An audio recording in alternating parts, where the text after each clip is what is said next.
Hello folks, I'm Starbox, and today I wanted to share this new character I've been working on, a Earthquake Beastmaster. I've been able to push over 650 waves in the Endless Arena, and about 1500 corruption with this build so far. After making my Void Knight, I was a little disappointed in how the build was performing in the actual late game, so I decided to make another tanky archetype. This particular build isn't the fastest map clearer by any means, but I believe it's probably one of the tankiest characters in last Epoch. I've been pushing pretty hard with my current setup, and I'm sure with better gear I could eventually reach over 8,000 arena waves. Hope you guys enjoyed the video. Let's dive in. The fundamental strategy for this build involves gathering mobs in a tight pack, stunning them with a Warcry, dropping a Frenzy Totem, and then blasting them with Earthquake.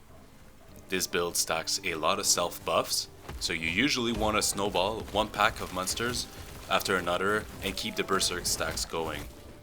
Since we're running a low life build, you want to go for the Berserker node at the end of the Primalist tree to gain extra damage and damage reduction while on low HP. Then we're going to take a few points in the Shaman tree to get some health, mana, and buffs with active totem. Then we're going to go into the Druid tree to get even more health and some strength. And for the Beastmaster tree, we're going to get some nice damage reduction bonuses and some melee damage, amongst other things. Let's quickly go over the skills. For Fury Leap, I'd recommend to prioritize the node in the bottom left that cleanses all ailments when leaping, crucial for removing stacks of poison and chill. For Frenzy Totems, we're simply gonna get the damage and totem health nodes. For Earthquake, we're currently lacking a few skill points as we're not using Omnis for a tier 7 helmet with +4 to Earthquake. So I would recommend to follow my build for now and try to go for utility nodes over damage ones. Once you have all the pieces, you should have enough for 26 points in Earthquake, so enough to get all the nodes you want. With Swipe, we're building stacks of Aspect of the Panther and shredding physical resistance. We're also using this skill to regain our mana. For Warcry, the most important node to take is the one that pulls enemies in instead of knocking them back. This is our main tool to engage ranged monsters and to stack them up. Now for the gear, let's talk about what mods you should focus on. Your main priority should be to stack Strength, as this increases both our damage and our ward retention thanks to Cleaver Solution converting our Strength into Intelligence. We're also going to be looking at melee attack speed, physical damage, and damage over time mods to increase our DPS. It's always useful to have some mana regen pieces, as Earthquake is extremely mana intensive. On the defensive side, we obviously want our resistance maxed out. Then we're going to want to stack some health and armor with crit damage reduction if possible. Since we're stacking a ton of strength, flat armor becomes extremely valuable as well. Other stats that can be somewhat useful is minion health to increase the tankiness of our totems. And finally, you can get some move speed and cooldown recovery, but those shouldn't be a priority. Also, since we're going low HP, we want to get the highest missing health to ward roll on our boots and gloves. On the chest, it's always 20%. Now, let's take a look at my current gear setup. Thanks to the Bastion of Honor, the Beastmaster is great at close quarter combat. With his shield equipped, we reach 100% block rate with 45% damage reduced from blocking, multiplied on top of that by 75% damage reduction from armor, plus the DR from other sources like the Red Ring of Altaria or the Amulet. As mentioned before, we're gonna go for the Cleaver Solution one-ended axe to convert all of our strength to intelligence. This is a very standard setup for strength users that use ward. For the helmet, we want to go for a Great Wood Visage. There's other options, but that's what we went personally, mostly for the mana regen. Most of the time, if you have mana, you can survive. So it's one of the most important stats for this build in my opinion. For the amulet, we went with a little unconventional choice.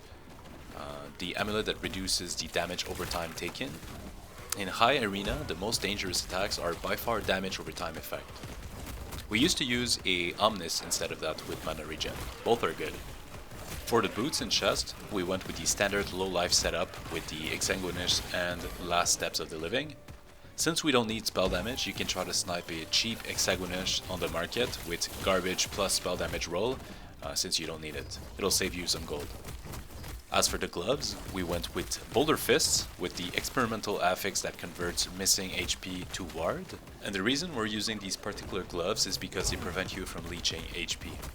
We also went with the standard Shattered Chains and Siphon of Anguish combo. This belt gives so much armor, I don't see myself replacing this item anytime soon.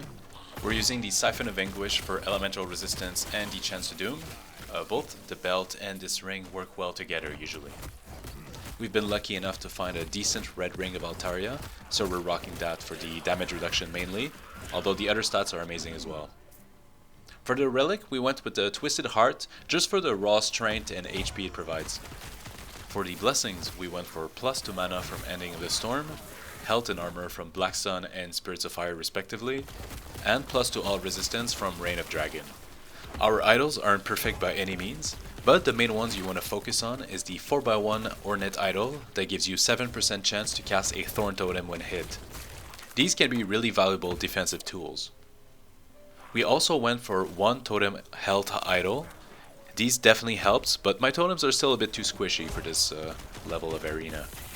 That's why I mentioned getting minion health on some gear if you can, which I don't have. We mostly went for plus health and resistances on the other slots. If you're already maxed out using an Omnis, you can change those for health and health, like the double health 2x1s, or 1x2, sorry. Or you could go for health and armor, I suppose, health and mana if you need that. What sets this particular build apart is how well designed it is for taking down arena waves. We obviously aren't trying to put out as much damage as a Falconer. We could probably bump up our damage considerably by dual wielding, but this isn't our focus. So there you have it, folks. If you're looking for a tanky arena high corruption pusher, this build can do extremely well, why not completely breaking the bank. This build excels in solo play, but it's pretty fun to play also with friends if you have a Paladin, Falconer, Necromancer. Hope you guys enjoy the content. I've been making a few Last Epoch videos recently. I'm planning on doing more of them. If you have any question, feel free to write a comment. I always take the time to answer everyone. If you've been enjoying my stuff, like and subscribe to my channel. I have more stuff planned for the future. I'll leave you with some gameplay now.